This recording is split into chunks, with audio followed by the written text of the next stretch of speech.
Yun, good day sa inyo lahat mga technician, no? Meron tayong repair dito na Skyward. Skyward yung kanyang tatakayan niyang model niya is 40 DB 1000. So, medyo maingay sa ating pwesto. And ayun, ang problema nito is standby lang. Ayan, kung mapapansin may power. Dinala sa atin ang customer natin kanina to, and 2 weeks na daw na stock dahil ganyan. Ayan, wala siyang response, wala siyang power. Hindi nagbabago yung kulay.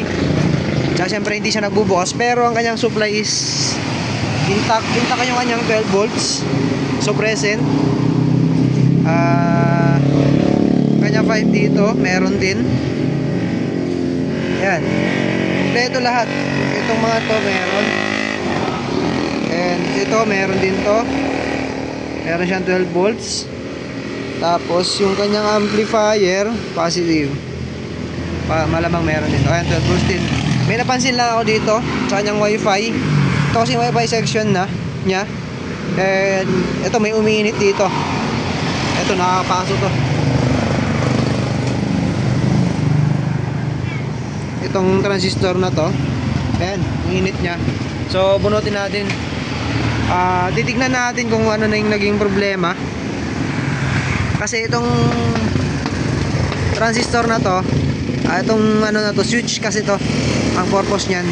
So ang gagawin natin is titignan natin kung saan yun pumunta. Susugin natin, and malaking duda ko na nandito yung problema. So titignan natin, bubuksan natin tong wifi section na to, and tingnan ko yung kanyang papakita ko sa inyo mamaya yung kanyang naging problema. Babalikan ko kaya. So ito mga technician, sa part na to meron akong pinaltan dyan na capacitor na SMD. So ito, pinaltan ko to kasi ito yung sira. So actually mas maliit yung dati niya, pero wala akong mahanap na ganyan. Kaya ganun kalaki, pero ganyan yung nilagay ko. So ito, may capacitor na maliit yun, nakapatong na yan. So ang liit nga, di masyadong kita sa camera. Shorted yan. And susugin nyo lang yung susugin mo lang yung pinang supply. Kasi yung positive nito, umikot yan dito, pamunta dito. Minsan kasi ito yung nagsho-short, yung andi dito. Pero yung sa akin dito banda, tsaka ito shorted parehas. So ngayon, tester ko siya, wala na siyang hindi na siya nagbabaser, hindi na nagbabaser yung tester natin pag nailagay natin sa continuity. Then tip lang, sundan mo lang yung positive. Ito pangalawa. Ito yung supply, pangalawa yan. Yan yung pumapasok dito. Ito yung dito nang gagaling. So kung meron ka ng wifi na ganito, try, mas maigi, napalitan mo na ng bago. Pero kung wala ka, try mong i-repair to.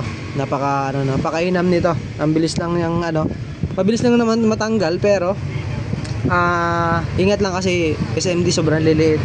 Ang hirap niya ibalik. So katulad nito, nagkumuha lang ako ng mas malaki, tinapal ko na lang dyan.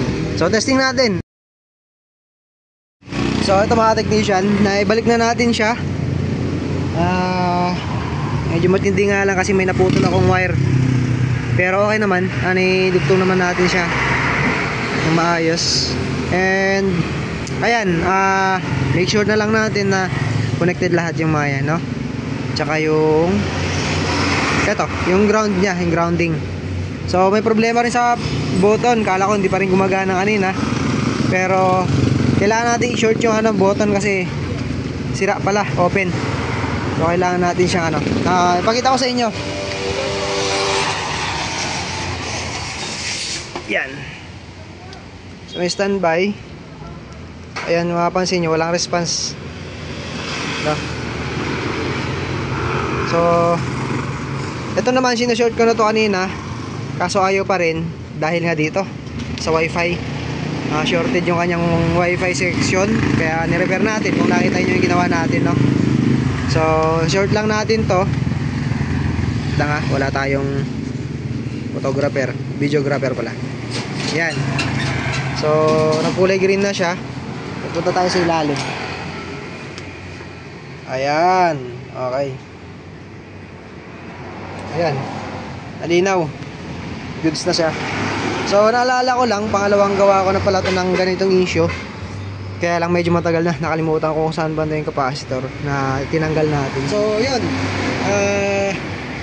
yun lang yung naging issue niya mga technician. Sana may natutunan ka sa video na to. And yun, salamat sa inyong panonood and God bless.